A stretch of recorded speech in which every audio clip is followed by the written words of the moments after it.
Hello, and a warm welcome to everyone joining this event tonight or Friday morning, as your case may be, from China, Singapore, the United States, and beyond. I'm Madeline Ross with the U.S.-China Education Trust in Washington, D.C., and my role tonight is to get us started with a few words about this program and how it came to be. The seed was planted some 3 years ago when, facing an alarming rise in anti-Asian hate incidents in America, the U.S.-China Education Trust, or USET for short, decided it was time to expand our longstanding programming on Asian American themes and to raise up more strong voices from the Asian community. As part of this effort, we wanted to include a comparative look at the Asian diaspora in the US and other regions. And we were introduced to Nanyang Technological University in Singapore, which has strong expertise in this area. What's more, the university's location in Singapore, at the crossroads of East and West, where significant growth in immigration from China is occurring, made perfect sense.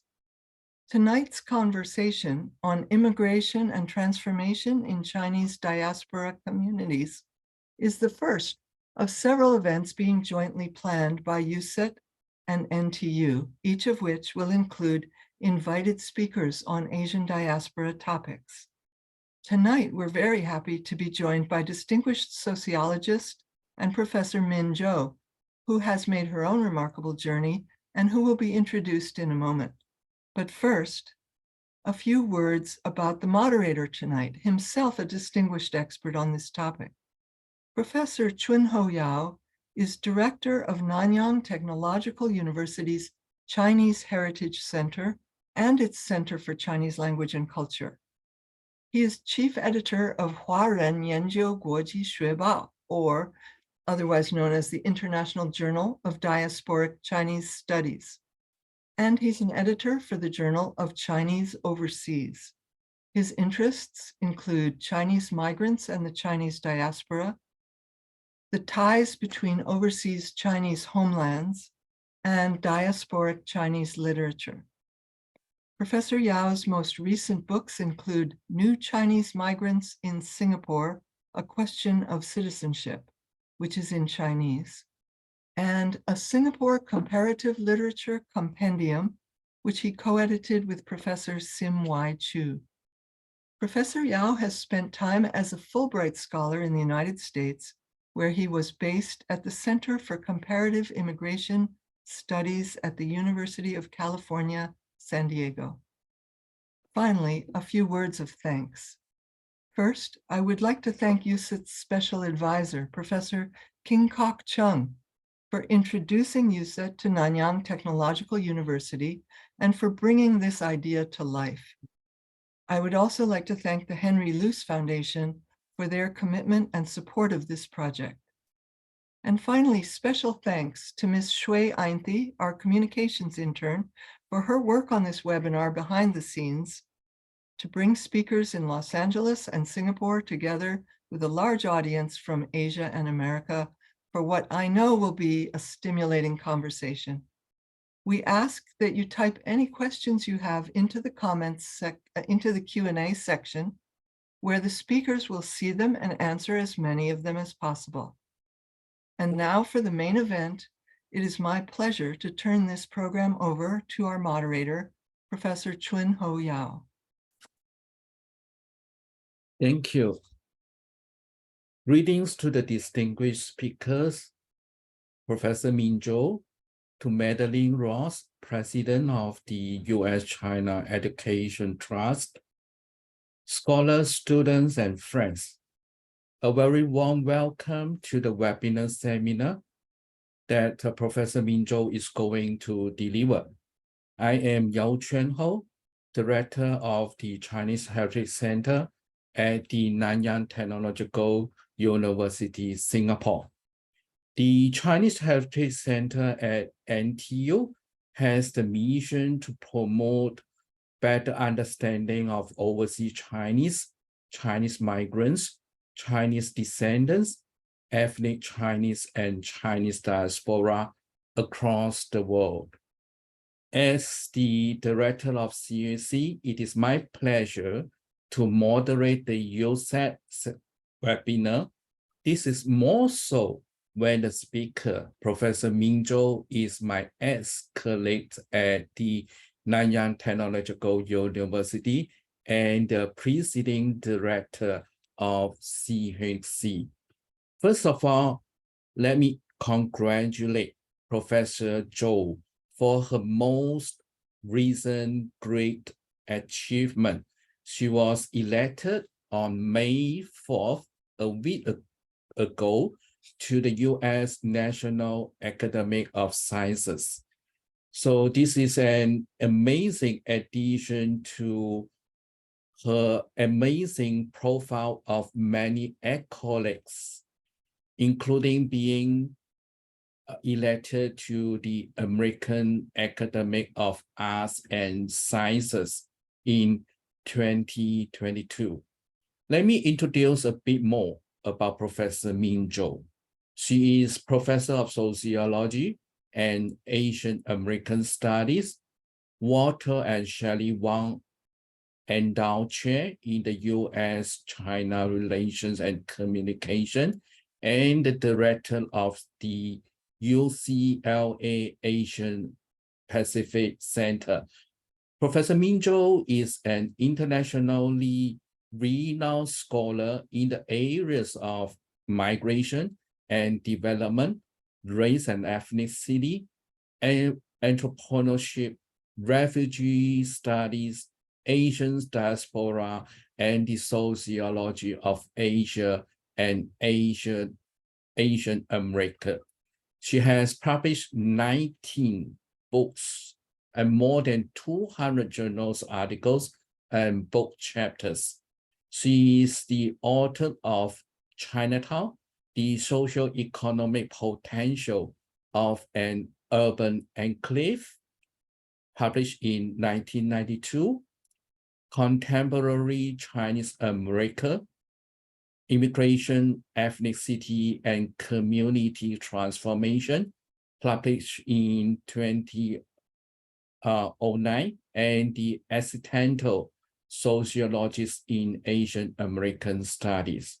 She is co-author of the books on the title of Growing Up American, How Vietnamese Children Adapt to Life in the United States, and the book on the Asian American Achievement Paradox, and the of the new second generation. Professor Zhou was co-editor of the Journal of Chinese Overseas. She was the president of the North American Chinese Sociologists Association, chair of the section on Asia and Asian America of the American Sociological Association, and chair of the section on international migration of ASA. I should also mention Professor Zhou's footprint and influence beyond the US. Between 2013 and 2016, she took a leave of absence to be the Tan Lasai Chair Professor, Head of Sociology Division, and the Director of the Chinese Heritage Center, NTU Singapore. She also held the prestigious Changjiang Scholar Chair Professorship at Sun Yat-sen University at China. She currently holds visiting professorship in several major universities in China, including Sun Yat-sen University, Zhejiang University, Huazhong University of Science and Technology, Huazhong Agricultural University, and Li Shui College. Professor Ming Zhou is a recipient of the 2017 Distinguished Career Award and 2020 Contribution to the Field Award of the American Sociology Association. The topic that Professor Min Zhou is going to address is immigration and community transformation, diverse integration experiences of Chinese Americans. So, Professor Min Zhou, please.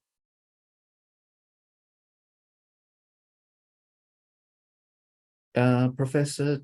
Thank you very Min Zhou. much, Professor Yao, for your generous introduction.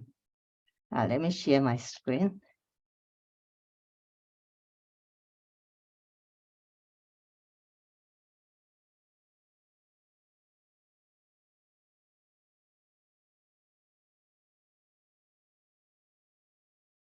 Good morning for friends from Asia and good evening in North America. So today is part of the is May, and it's part of the Asian American and Pacific Islander Heritage Month celebration. And we pay tribute to the generations of Asian Americans and Pacific Islanders who have enriched America's history, have contributed to American culture and economy, and are instrumental for America's future success. So I thank the U.S.-China Education Trust and the Chinese Heritage Center, Nanyang Technological University, Singapore, for co-organizing this event. And I also thanked all those involved to make this event happen, in particular, Professor Yao, President Madeline Ross, Ye Sheng, and also those people who are working behind the scene, like Shui, our student intern. Thank you so much. So today my topic is on Chinese America, and I want to touch on 4 points, like 3 mostly. One is I would discuss very briefly immigration and demographic transformation of Chinese America. And secondly, I would share with you some of the analysis of the immigrant integration patterns among Chinese Americans in particular. And then thirdly is to talk about their lived experiences with racism and stereotyping. That is the challenge that Chinese Americans are facing in American society. And then I conclude with some thoughts on the future of Asian America. So first, immigration and demographic transformation. We know that Chinese diaspora is one of the largest and oldest diasporas in the world, and is starting very early on. Chinese immigrants start to go overseas, and currently it was estimated at 50 million of people of Chinese descent spreading in more than 150 countries at the turn of the 21st century. And more than 70% of the people of Chinese descent were concentrated in Southeast Asia. And that's where, Professor Yao has done a lot of research on the Chinese diaspora in Singapore, Malaysia, and the rest of Southeast Asia, the hub of the Chinese diaspora. And the US concentrated the highest number of Chinese ancestry people outside Southeast Asia. So looking at Chinese immigration to the United States, in the United States, Chinese Americans are one of the oldest and largest non-European immigrant groups, Mexicans accepted. And they first arrived in the late 1840s in visibly large numbers. So from 1840 to the 1870s, Chinese immigrants freely migrated to the US, and they mostly migrated for work as sojourners. That means to come here to work to make enough money to bring home. those immigrants were predominantly low-skilled laborers from rural Guangdong province in South China. I was one of those who were from that region. So I was from Zhongshan, and I grew up with that overseas Chinese history and also the stories and conversations about Chinese diaspora. And during the earlier days, there was also a small merchant class among the Chinese laborers. So most of the Chinese laborers were segregated during that time in work sites like miner, in the mines or railroad construction sites, because in the 1860s, Chinese were a very significant labor force in the construction of the Transcontinental Railroad. Now, my talk is focusing on the present, but I just give a very brief run through of the Chinese American history. So the era of Chinese exclusion lasted more than 60 years, from 1882 to 1943 during World War II. So during the 1870s, when the railroad, the Transcontinental Railroad was completed, and a lot of Chinese laborers, they have not made enough money to bring home. So they shift work to urban America, and then they move to urban to contribute to the urban economy. But during that time, the Transcontinental Railroad also allows European immigrant workers to move from the East Coast to the West to find jobs. And then during the 1870s, there was economic recession. So the Chinese workers were in direct competition, direct contact with the white immigrant workers and white workers. And there were very significant anti-Chinese movement going on, organized by the union against Chinese labor. And then in 1882, Congress passed the Chinese Exclusion Act to prohibit laborers from China to migrate. And before that, there was already a law, the Page Law of the 1870s, to exclude Chinese women, thinking that Chinese women entering the US, they were the wisest, they were prostitutes and whatnot. So at that time, they were, during Chinese exclusion, they were considered yellow peril. That is, they were considered an economic threat to the American working class, because with them coming, they are depressing wages, and also they are taking jobs away from native-born and immigrant white workers. But the fact was that Chinese were less than 3% of the total immigrant labor in the US, and yet Congress, the country has a law to exclude a very tiny fraction of the immigrant group. So that economic threat is really framed as is. And then they were also considered a cultural threat to the American nation. So by excluding the Chinese, as the nation tried to incorporate the European immigrants. So if you are looking at this chart, the 1882 Chinese Exclusion Act has a direct impact on the number of immigrants coming. So Chinese immigration peaked in the 1870s, and then it dropped significantly as an impact of the law. And during that same time, right, Japanese migrations to start to pick up, and then also drop in the Great Depression in the 1930s. So one question is that the Chinese have been here in the United States a whole generation earlier than the Japanese Americans.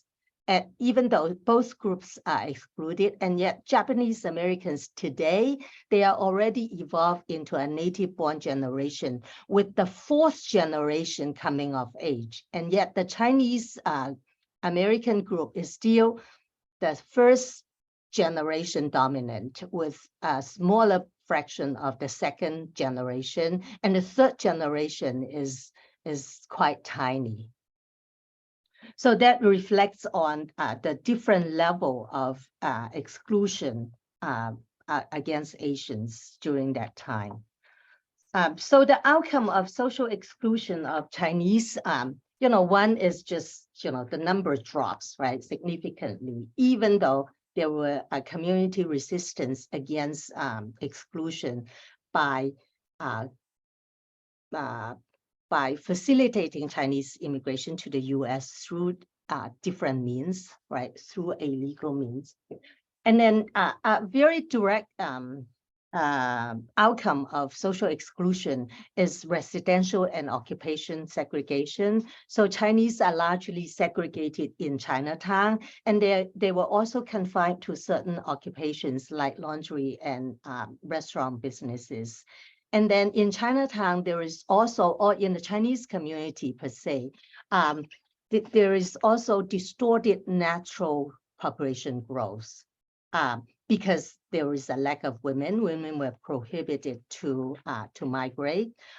Whereas for the Japanese, even though Japanese were excluded, but there was a gentleman's agreement between Japan and China, and the United States at the turn of last century that allowed women to come, even though the Japanese government agreed to the US that they would restrict the number of immigrants. So with the coming of Japanese American women, like even the picture bride phenomenon, Japanese American community could evolve more naturally than the Chinese community, whereas the Chinese community remained predominantly a bachelor society of male, adult males. And then the Chinatown also developed through legal exclusion. So one is it developed its own economic and social structure for self-help. And then as a consequence of that ethnic diasporic formation, the community also preserved its ethnic way of living and identity. And that identity could, there is a positive effect of that ethnic identity in that it facilitates immigrants to face challenges and also societal exclusion. And then another impact, in terms of the larger American society is because of exclusion and segregation, it also reinforced the negative stereotype of Chinese as uncivilized, unassimilated, and foreigner, and then also reinforced their stereotype of the forever foreigner and yellow peril. And that yellow peril stereotype, historically, it kept being invoked. And then, so there is a question about the assimilability of Chinese Americans. The larger society think that the Chinese are unassimilable, they are clannish, and they are reluctant and unwilling to assimilate. When in fact, when you are looking at the assimilation question, you should see that there are intersecting social forces from the larger community, from the larger American society that prohibit Chinese immigrants to assimilate, right? And then also within their ethnic community to strengthen their ethnic formation for self-help. So that intersecting social forces within the ethnic community and in the larger society also contribute to the stereotyping. Okay, fast forward to contemporary. So the United States after World War II, right, in 1943, because China was aligned with the United States, so there was a repeal of the Chinese Exclusion Act. And then in 1945, Congress passed the War Rights Act to allow women to join their families, to join their spouses, or allow the U.S. military, Chinese American servicemen to go to China to find a spouse, to find a wife. And then, but it was not until 1965 that Congress has a transformative immigration reform. And it was that reform that allowed in a tremendous wave of immigration from Asia and from China. However, it wasn't until the late 1970s when China opens up that Chinese immigration become accelerated. So in the 1960s and 70s, a lot of the Chinese immigrants coming to the United States, they were originated from Taiwan, Hong Kong, or the rest of the Chinese diaspora, and they may be China-born, those immigrants. So the driving forces of contemporary Chinese immigration to the US, we look at the factors, the intersecting factors in the US and also in China. So in the US, there are changing contexts of reception. When we look at reception, we look at the larger social circumstances, right? American society has been undergone tremendous change due to the civil rights movement and ethnic consciousness movement, as well as immigration reform. And that allows not only migration, but also the integration of Chinese into mainstream American society. If it had not been for these like civil rights movement and the movement for equal rights, the path to social mobility would not have been like that today. And then the other factor, the intersecting factor, is in China, the changing context of exit, we call it.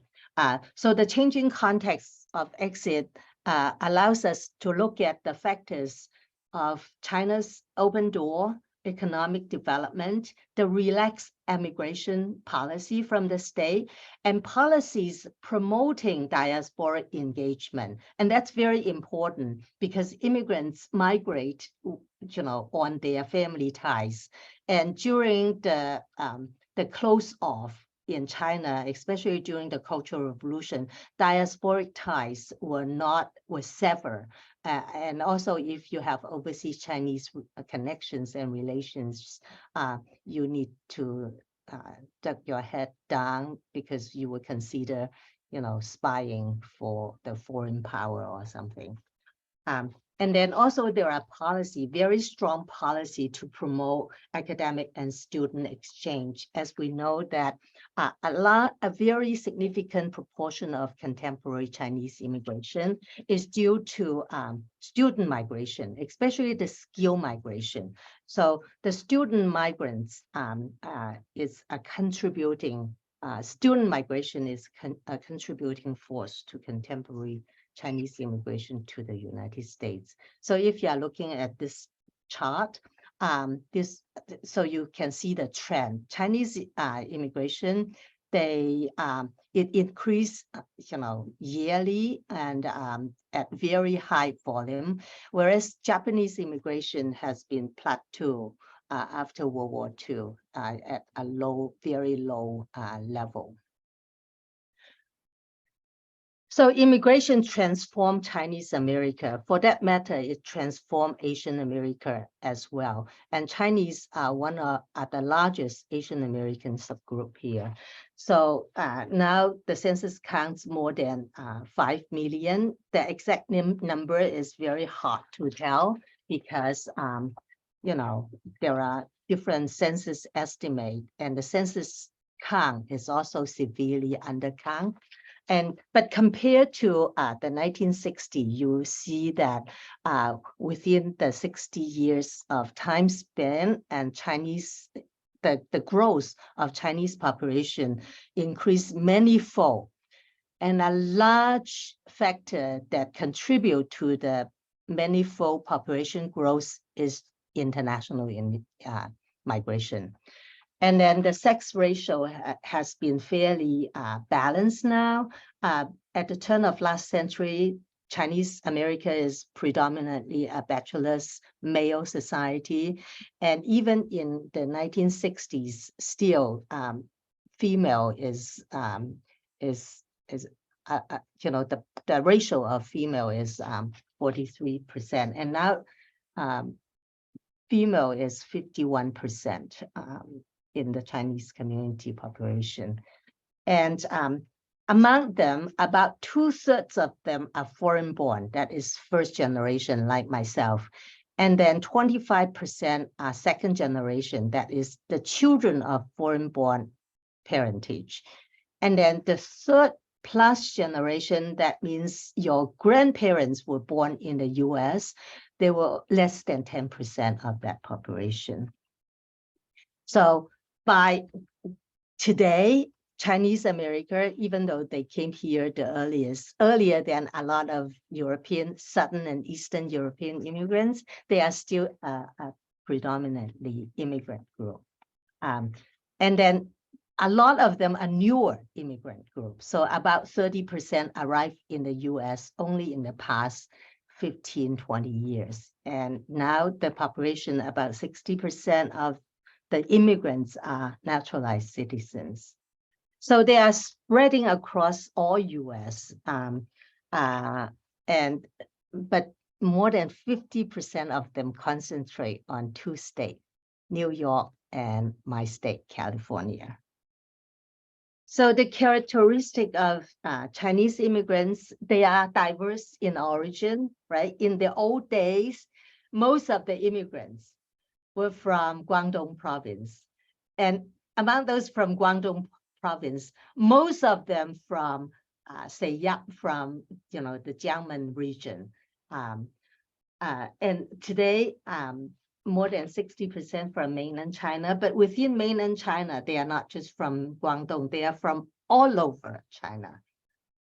So about 12% from Hong Kong and 18% from Taiwan and about 10% from other places in the world. So they are very diverse in socioeconomic background. Low to semi-skilled labor actually slowed down since 2000. That also has to do with changes in China too, that the Chinese population become more educated today than in the past. And then, but highly skilled professionals, especially the student migrants turned professional migrants, still very, still on the rise. And they actually outnumber low-skilled migrants since the year 2000. So economic reform in China gave rise to a very wealthy Chinese elite and a growing middle class. And this middle class, they seek emigration for a better life as a better way to invest their money, investment, and also better investment for education for their children. And some consider emigration as an insurance policy. So there are student-turned skilled professional migrants as well as investors and entrepreneurs. So if you are looking at the investors, China actually took the lion's share of investment EB-5 visas, even though the visa number in total is small. But China, if you are looking at 2017, 75% of the investment visa goes to Chinese. And then the next one is like Vietnam, Brazil, and India, and they are distant next, right? And then Chinese students, they are also consistently the number one, like the largest student group in the US as international students.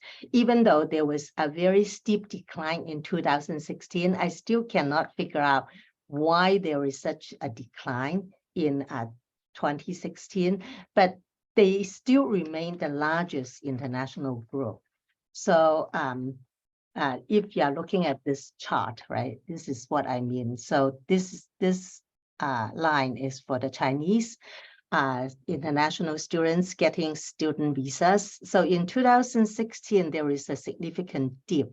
But even though it dips, right, it continues dip now. Now it's plateau, and it's picking up a bit, but not to the 2016 level.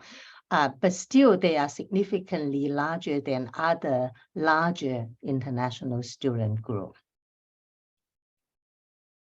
And then for students, the US have favorable policy to allow skilled migration. So students turn professional workers via the H-1B visa would be a path to permanent residency and citizenship. So if we are looking at this, India and China are the two largest group of H-1B visa beneficiaries. So Indians take the lion's share because a lot of the Indian skilled workers, they were recruited directly from India, whereas Chinese, most of them were student turned migrants.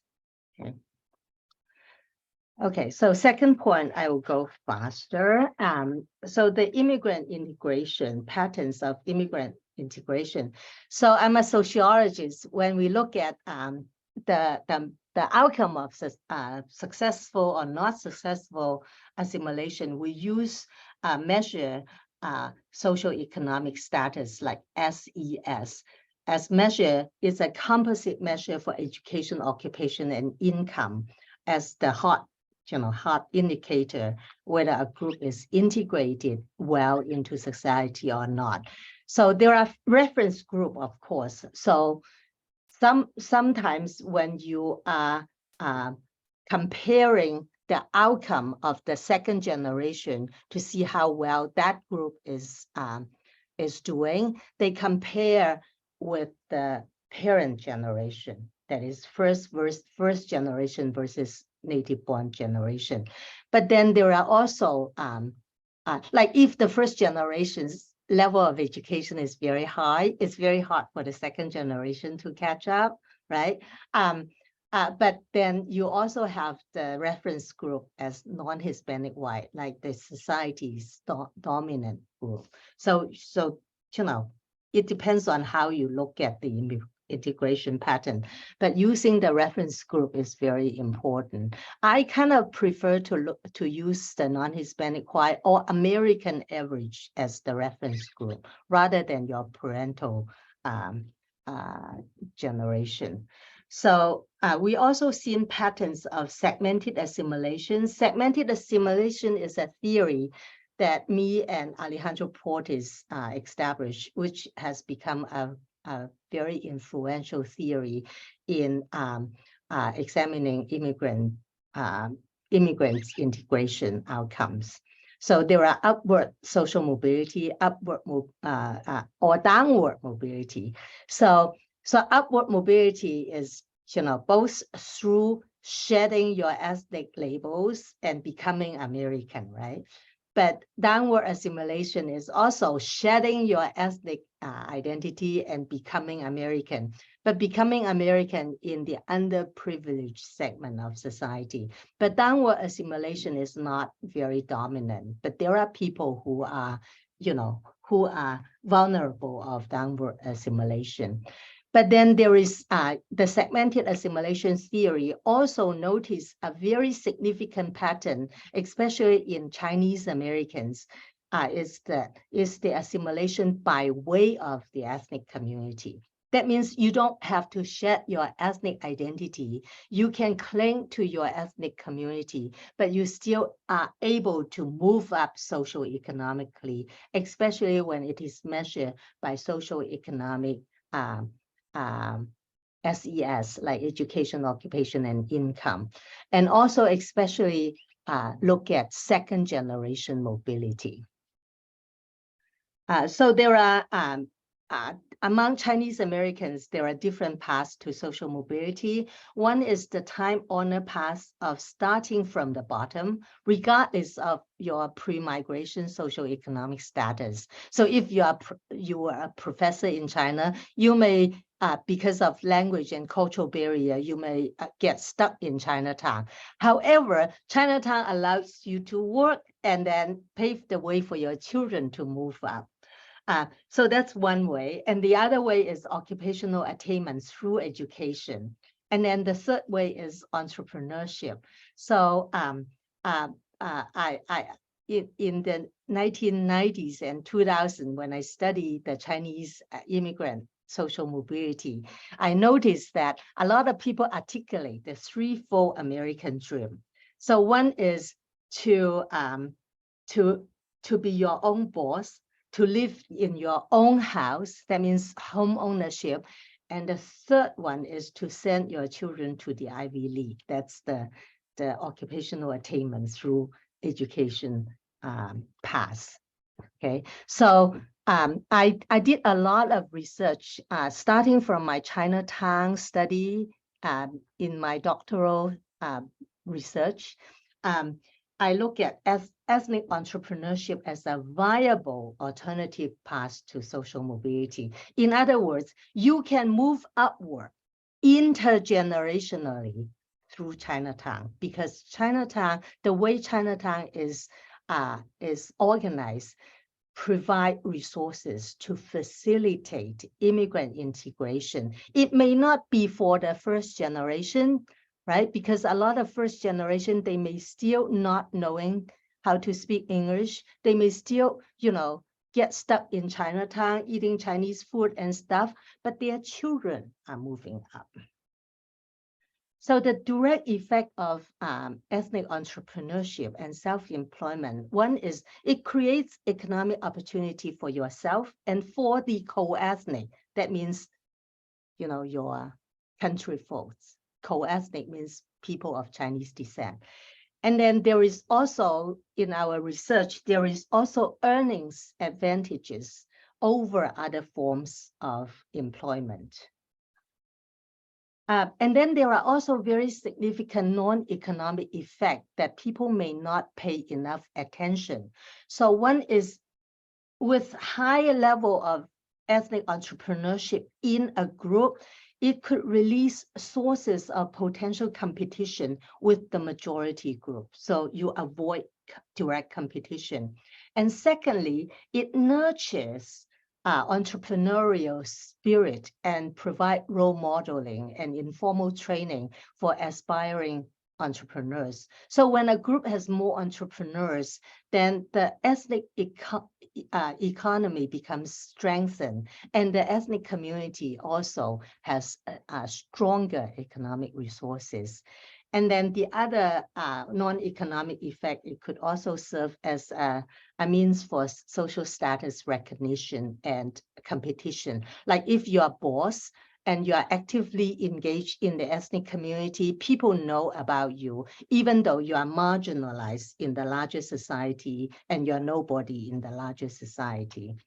And then it's also very important that it contribute to ethnic community building. One is it strengthens its social structure. Social structure, I mean, not only the ethnic economy, but also a lot of institutions, ethnic institutions that allow people to come back to their community, to produce material and social capital. When people come back, people of higher socioeconomic background coming back, it creates stronger social capital.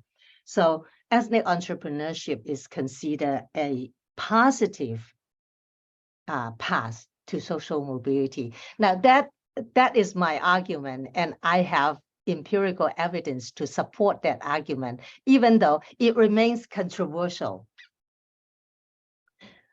So if you're looking at the Chinese and Korean business, the Chinese and Koreans are even more, the self-employment rate is even higher. You could see that every year the Chinese community publish the the yellow pages. Now it's no longer as important because of the internet access, but in the past it's important. And those yellow pages are like 6 inches thick. There are a lot of them there. So it also kind of provide an indicator of the scale of the ethnic economy. And then here are some pictures of LA's Chinatown, and then LA's social institution. This is the Chinese Consolidated Benevolent Association, along with a lot of family associations and also the professional associations. It constitutes a very strong social structure in the community. And then the Chinese ethnoburb. So Chinese are no longer clustered in inner city Chinatown. They are also spread out in to build ethnic suburb, like a concentration of more middle class, more upscale Chinese enclave. So some pictures of that. And then I mentioned that ethnic entrepreneurship is also very important for community development. So one of the things is the ethnic economy, right? The economy is both concentrated and also spread out. And it's the economy in both Chinatown and ethnoburb, it's dominated by several characteristics. One is it's very dense, and the other is very diverse. So it doesn't just include low level service kind of enterprises, but even when you look at restaurant businesses, it includes, you know, the cheap food restaurants, as well as very upscale, very expensive restaurants. So there is that diversity of it. And then like services, it includes professional services like doctors, dentists, clinics, as well as high-tech industries. So it's not just garment manufacturing or low-wage, labor-intensive manufacturing. And then, of course, the driving forces for this kind of community development is one, foreign capital influx from China, from mainland China, from Taiwan, Hong Kong, and also the other parts of the diaspora. And the other one is the influx of Chinese immigrants of diverse social economic characteristics, not just, you know, predominantly from rural, uneducated crowd. So I want to skip from that because this is the institutional building part of it. So I want to go. Okay, I'll talk about the role of ethnic institutional development in Chinatown. Now, why Chinese and Chinese ethnoburb are so strong in providing both material and social capital resources is part of it is because of the strong ethnic economy that pull people together. And then ethnic economy also simultaneously stimulate social institutional building, even though some of the social institutions, unlike old Chinatown that have a building, unlike churches that have a building, but there are these institutions that play a very important role for Chinese American and Chinese immigrant life. And these kind of institutional building, it allows for cross-class interaction so that alleviate the impact of the segregation effect of social exclusion.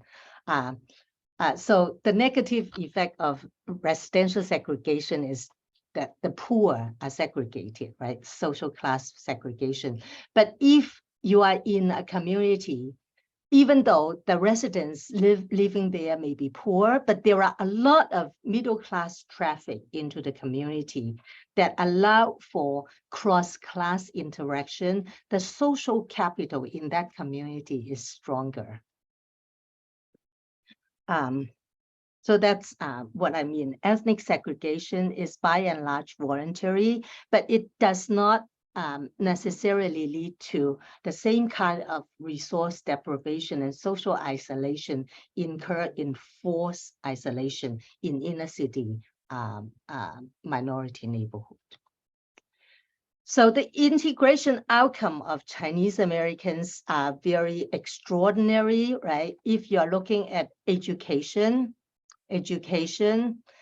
professional achievement, and income, the Chinese are doing well. They are doing well better than the US average, as well as non-Hispanic white. I don't have the data here, but I actually have the data that they are doing better than non-Hispanic white. So here comes my third point that I want to make is their lived experiences with racism and stereotyping. Like their successful integration outcome actually comes with a new stereotype since the 1960s. That is the model minority. So I want to spend just a few minutes on that to wrap up. So the model minority started from 1960s, and the Chinese and Japanese Americans are picked as, to celebrate as the model minority. And part of the reason is because both groups experience severe systemic racism and discrimination and legal exclusion. Chinese, by the Chinese Exclusion Act of 1882, and Japanese by Japanese internment in World War II. And yet in the 1960s, they are, quietly assimilating and become successful. So that came the model minority.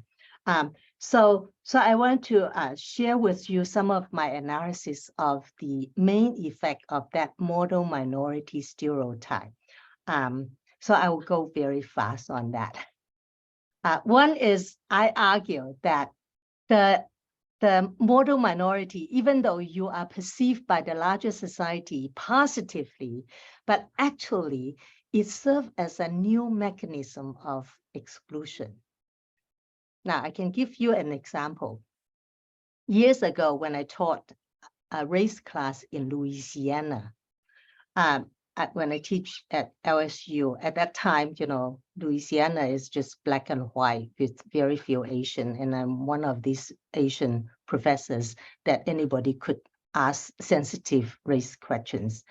And then one of my Black students asked me, would you rather be a model minority to whom everybody is looking up, or a downtrodden minority like me, upon whom everybody is looking down? What would be your answer?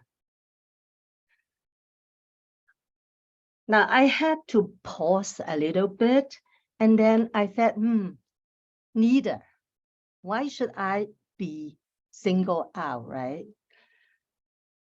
Now, why neither? So my argument, it's a new mechanism of exclusion. It's a mechanism of othering us. That is to keep Asian Americans, keep us outside the American nation, that we are not we are they.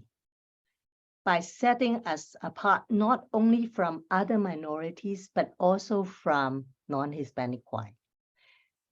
And the other thing as a mechanism of exclusion is it's unequal treatment, right? It holds Asian Americans up at different, if not higher, standards.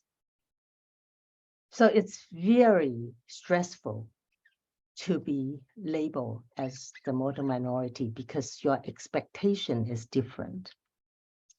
So second effect is to give rise to new stereotype while reinforcing the old one.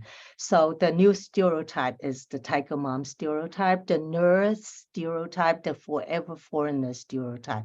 We are, like, if we are Chinese Americans, you know what I mean. And then the old stereotype, also the yellow peril. And I will unpack that a little bit later. And the old stereotype. And then the third effect is erect a bamboo ceiling to block us. Now, the new stereotype saying that Asian Americans are doing well because they have overbearing tiger moms. They are doing well because they are very focused on science and whatnot. And that actually creates a bamboo ceiling against Asian Americans. The bamboo ceiling is unlike the glass ceiling.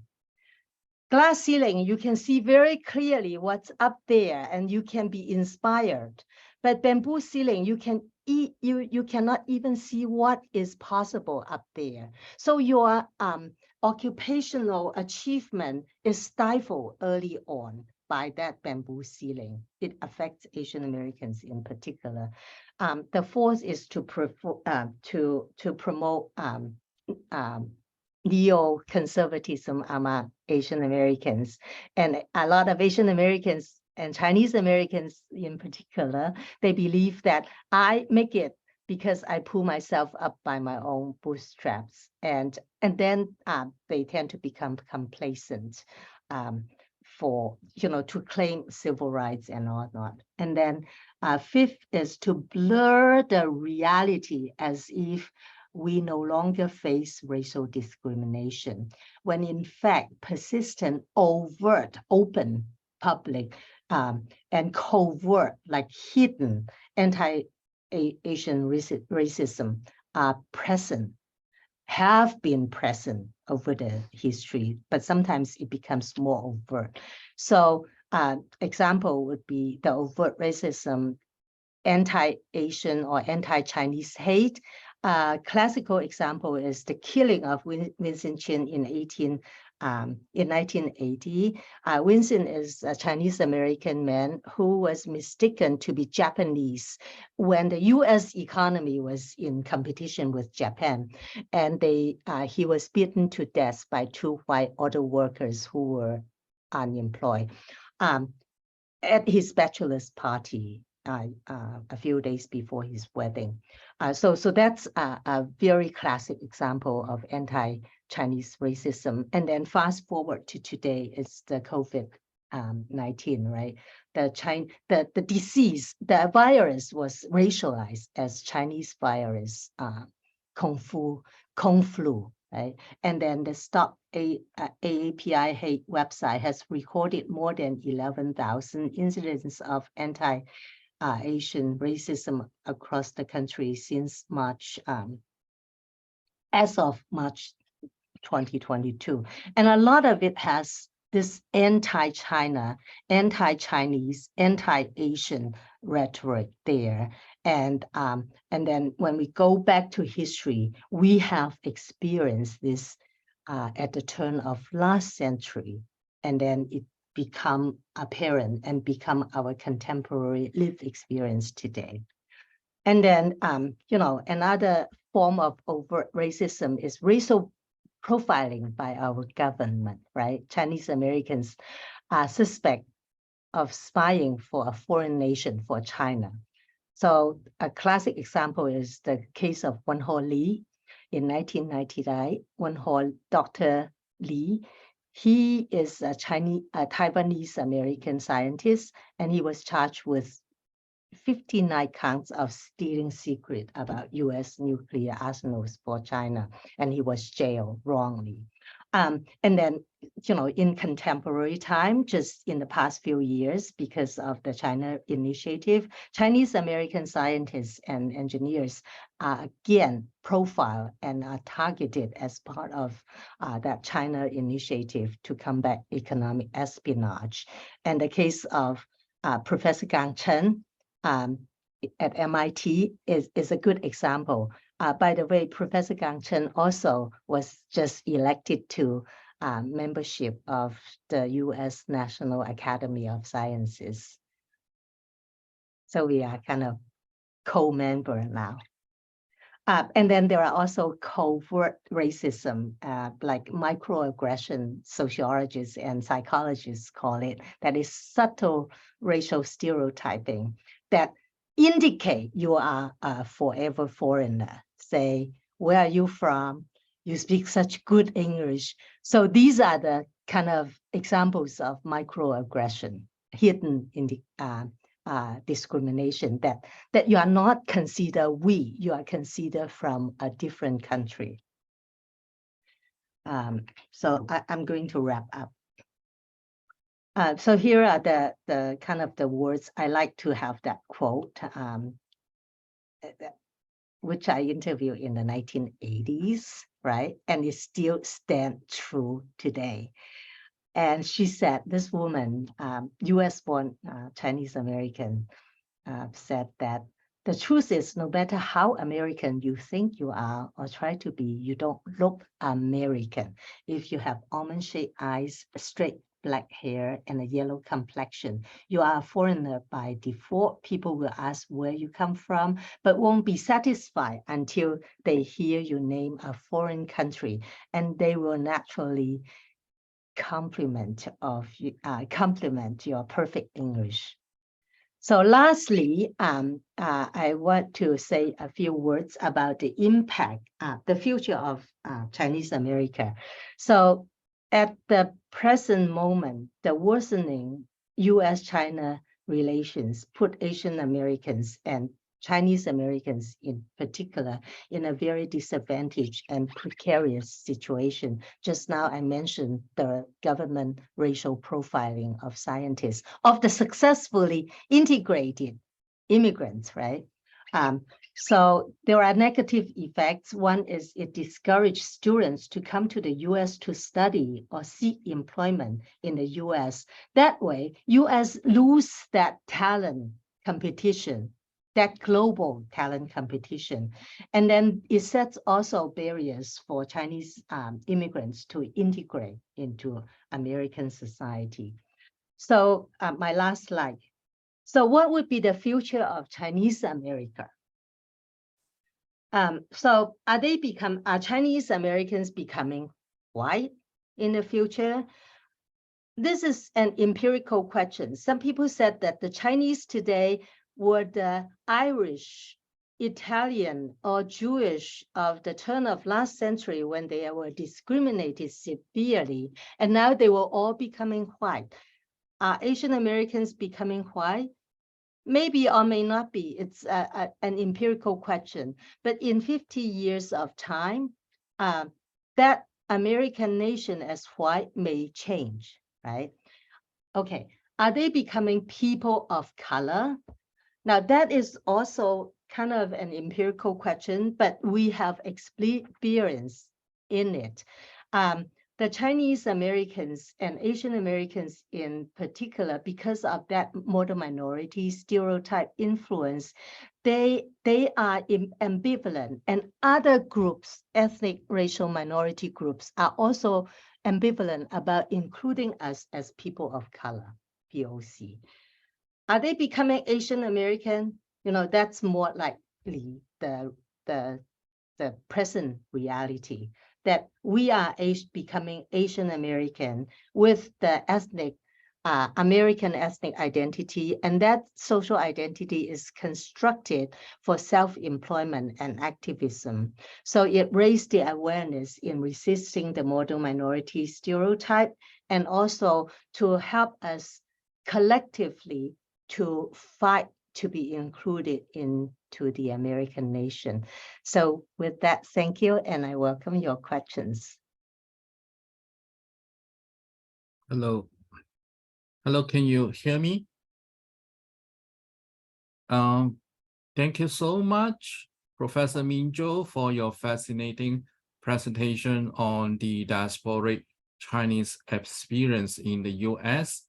Started from ways of immigration and demographic transformation, moved on to the lived experiences with racism and stereotyping, and concluded with insights into the future of Chinese America. So we are now fielding some questions from the audience. We have a 30 minutes Q&A session. So we have Grace Toy.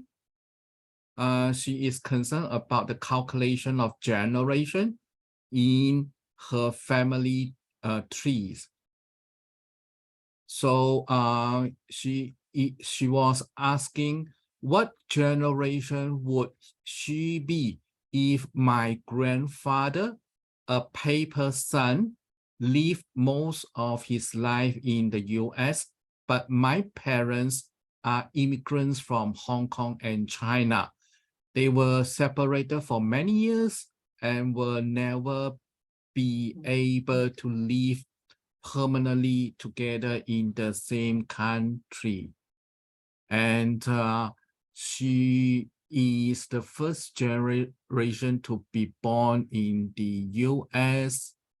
And she is also asking about what about her other grandparents who immigrated into the US. So yeah. Well, when you are looking at that's a very good question. As a matter of fact, your experience, like your family experience, is not unusual, even though not very representative, because a lot of the like there are not many cases that the grandfather came as paper son and then return, and then the parents stay. And we also have families, you know, there are some, but not very common, have families who have grandparents who were born in the US, but they were sent back to China, right, in the 1930s to receive education and that, and then the war severed them and they could not come until after the 1970s. And when they come, even though they were US born, right, strictly speaking, the US born are the second generation or third generation, but they are still the first generation. So things like that, when you are looking at the family tree or family generations, it's unique to your family. But sociologists, like if we are looking at generation broadly, so the broad the broad definition is first generation is you are foreign born. Like for me, I'm the first generation. You are born abroad. Okay. Second generation, if one of your parents are born in the US, you are second generation. Third generation, if both your parents were born in the US, I mean, if one of your grandparents were born in the US, you are third generation. But of course, in your situation, your grandfather was born here and then sent back to China, but that's not a very common case. Commonly, like that's how we, you know, we do analysis. So we look at the trend, but there are always unique cases that we need to attend to. Yeah. Kathleen Mezzo is asking what percentage of contemporary, I think the question is moving.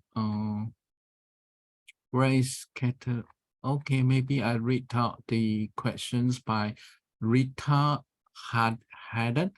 Could the steep decline of Chinese students in the US starting in 2016 be due to the trade war, anti-China sentiments under the leadership of Xi Jinping? Well, I'm still trying to find a plausible explanation of that steep drop in 2016 about students, but it has to do with the binational relations, right? The relations between China and the US. But then there are other factors that may be in effect too. I have not looked into it, so I can't give a definite answer on that. But definitely the trade war, anti-China sentiment, and also anti-Americanism could also play an effect. So it's not just in the US, there are anti-China sentiment. But on the ground, anti-China, they're on the ground pertaining to international students, the anti-China sentiment wasn't as prevalent as, the anti-China, like during the pandemic, that the anti-Chinese, like pertaining to the anti-Chinese, pertaining to the virus. Ye Wu also has questions pertaining to the Chinese student in the U.S. And the question is, could you tell a bit more about the sudden decline of Chinese international students in the U.S.? For that, I think Professor Minzhou has already answered, but the questions is, I am curious that are there any changes of attitudes and choices for the Chinese student? Yeah, this is kind of looking into the future. Well, that actually is a very good question, that there are a lot of misconceptions that the universities are rejecting Chinese students. As a professor at UCLA, I don't see that. Particularly in the humanities and social sciences, we still welcome and look at Chinese students very positively. If anything, we have been fighting to get Chinese international students in. Like, our problem is not anti-Chinese sentiment or the geopolitical war between the US and China.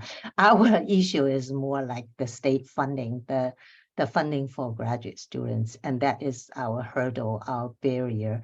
And I myself are trying very hard to raise funds for like scholarship and fellowship and that. And UCLA, actually, my center received the fellowship for East Asian languages and culture studies from the US government. So that helps a bit, not a whole lot. So yeah, but in the, I heard that in some engineering schools and science, they are also very welcoming and wanted to recruit Chinese students as well. So I, like, on the ground, I don't see that happening, but there is that fear. There is that fear that if I enter into that field, then, my future may be uncertain there. Yeah, there is a questions and academic questions regarding the historical formation about stereotype. Professor Zhou, for your thank you so much for your powerful insights on the model minority stereotype and how it is harmful to Asian Americans. Could you speak a little more about the history of this stereotype? Do its 1960 origins have any relation to the civil rights movement? That's a very good question. Like, I don't have time. I would love to engage with that, talk about that question. Yes, definitely.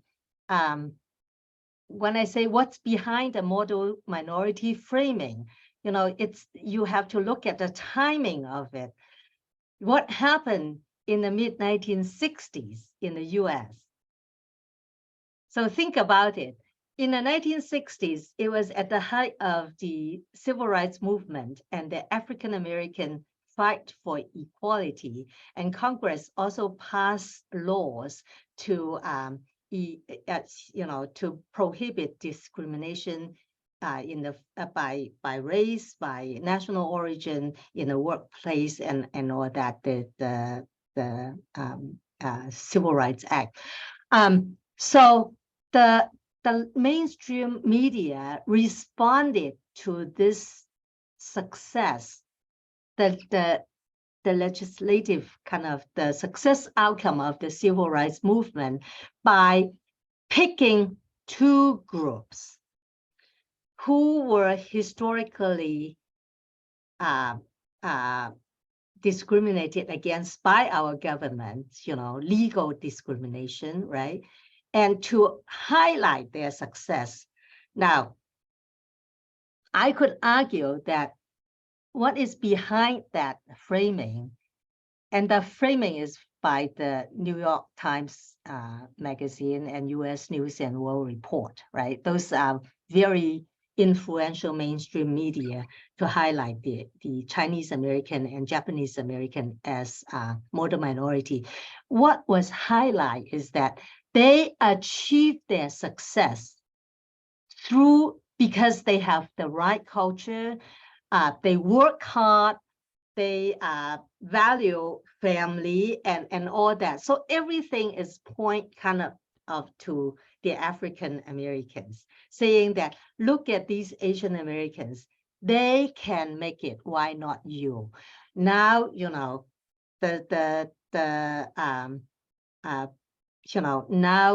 the society become more open than if the system of discrimination or racism has become outlaw.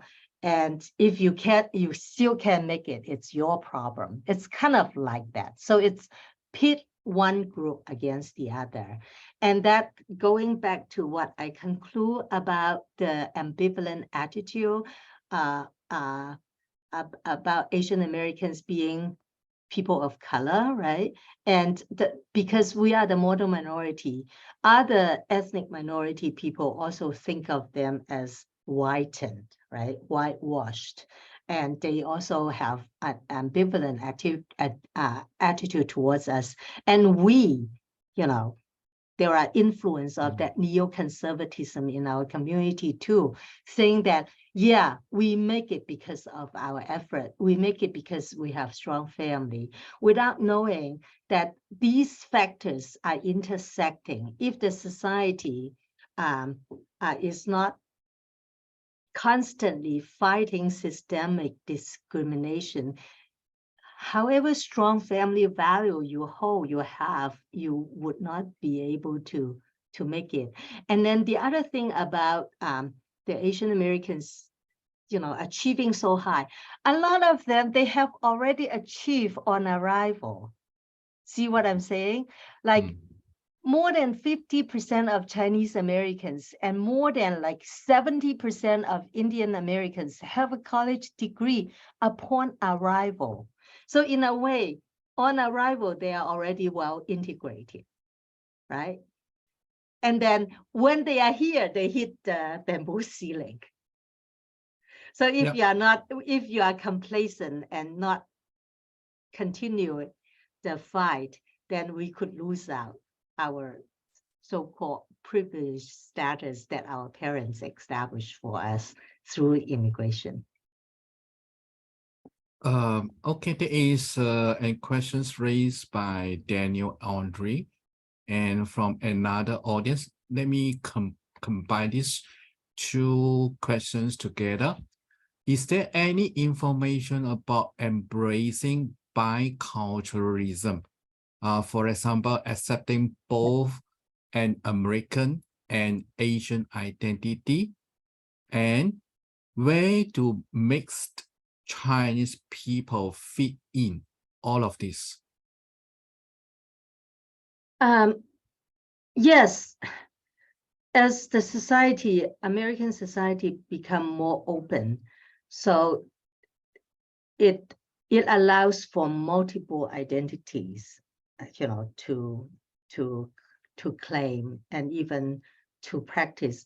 But ethnic identity is very fluid. When I say you are Chinese American, like if I say I'm Chinese American, vis-a-vis my US-born students saying that they are Chinese American, their Chineseness may be very different, right?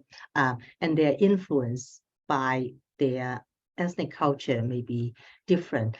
But whatever, the American societies because of we have a very strong civil rights society, civil society in between, right? In between the ethnic community and the US government. And that strength of the civil society actually promotes multiculturalism to allow for, like, multiculturalism is every group recognize the difference and recognize that each culture would be contributing to the fabric of American society, right? However, in practice, I still feel, the role of the state, they don't promote multiculturalism as much as like that in Singapore or in Canada, that the state have policies to promote multiculturalism. In the US, it's more assimilationism, even though assimilationism as an ideology is no longer very popular, but it's still highly influenced. And like, in terms of language, right? Everybody is converging to English only, English speaking. Right. So to create and maintain a multicultural society, the US society still have a long way to go, I think. Yeah. But we can get there. Chi Lun Huang is asking, how do new Chinese migrants upward their social mobility if they do not come from Chinatown? Do new Chinese migrants have other strategies to upward their social status that do not rely on Chinatown? Yeah, so just now I kind of emphasized the ethnic community, the ethnic route. So, but it does not necessarily mean you only have to rely on the ethnic community. As a matter of fact, those who rely on the ethnic community are a small proportion of the Chinese population. But in order to move upward in society, you need to have human capital, right? Either from the family or from yourself, striving to attain human capital in order to make it there. But if you don't have very strong human capital in the family, then that's when the ethnic community could help. And if you don't have the ethnic community to help you, you have to depend on the government assistance, right? That's why it's very important for the government to provide assistance to the underprivileged, to the poor. But why the Chinese are able to gain an upper hand, part of it is because I say that they both have the US government's assistance, support for the poor, as well as have the support from the ethnic community for those who are of lower socioeconomic background, right? So if you are from middle class background, you don't need to go through the ethnic community. You could, but you don't have to. Does it make sense? Yeah. Yu Shenluo is asking your opinions and your views on Eileen Wu, a second-generation Californian who has achieved success both nationally and internationally. Does she break through the bamboo ceiling? I think so. Of course, yes. But she's still young, right? So at the moment, yes. But whether she could climb further up, whether there is a bamboo ceiling to block her, we could wait and see. It doesn't mean that everybody got blocked, right? But there is that trend. when we look at the second generation, like children of Chinese immigrants, they are disproportionately high achieving and getting into universities and getting a college degree and also getting an advanced degree. So in terms of labor market entry, they don't have that much of a problem or barrier. Why? Because they overeducate themselves. Mm. Okay. And they work 3 times as hard to be just as good. So that fact itself is the outcome of discrimination. Why should I work twice as hard, 3 times as hard? Why should I overeducate myself in order to just get there, right? So labor market entry is not too much of a problem because they tend to overeducate themselves. However, as you are moving up, you hit the barrier. Now, both myself and some of my colleagues who are supposedly very successful, right? And when people said, have you ever been discriminated against? And sometimes we said, not really. And then, yeah. So you can't really articulate that you are personally live with an incident of personal discrimination. But then as you climb up the ladder, you become aware that the criteria on your further mobility would be more stringent on you. So whether you interpreted that as a bamboo ceiling effect or not, it's how you feel. And a lot of people feel that way. They feel that they are discriminated against. So if you feel you are discriminated against, a lot of times you are discriminated against. Yeah, let me take a look at the time. We still have 5 minutes before we are supposed to end the whole sessions. As the moderator, I should keep the time right. We may want to ask the last question. Yeah, from Dr. James Yu. In the worst scenario, how likely will it be a second version of Yellow Peril, given the US government's decoupling with China and uniting allies to isolate China? Would there be a second version? Well, that is a very good question to wrap up this talk. And there is no definite answer to that question, but it's a question that we all have to think about, right? And we think that US-China relations, if US-China relations is worsened, like we Chinese American would face very daunting challenges. And also it harms not just Chinese Americans, but Chinese, and also it harms both countries. So it's stands to win-win if we we improve the bi-country relationship. So I feel that everybody, Chinese American and Chinese in China, have that obligation to push our government to realize that the 2 big countries play a very important role in world peace and also economic prosperity on a global scale. So if we continue to fight against each other, it's very harmful, not just to us, but to the world. So I feel that we have a moral obligation to give that push and continue that fight. We should not be just governed or controlled by our own government. We have a citizen obligation to put pressure on our government to improve the US-China relations.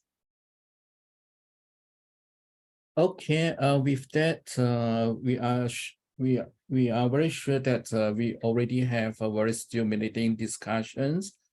I have to thank you all of the participants And also, I would especially thank Professor Min Jo for gracing us with her fascinating presentation.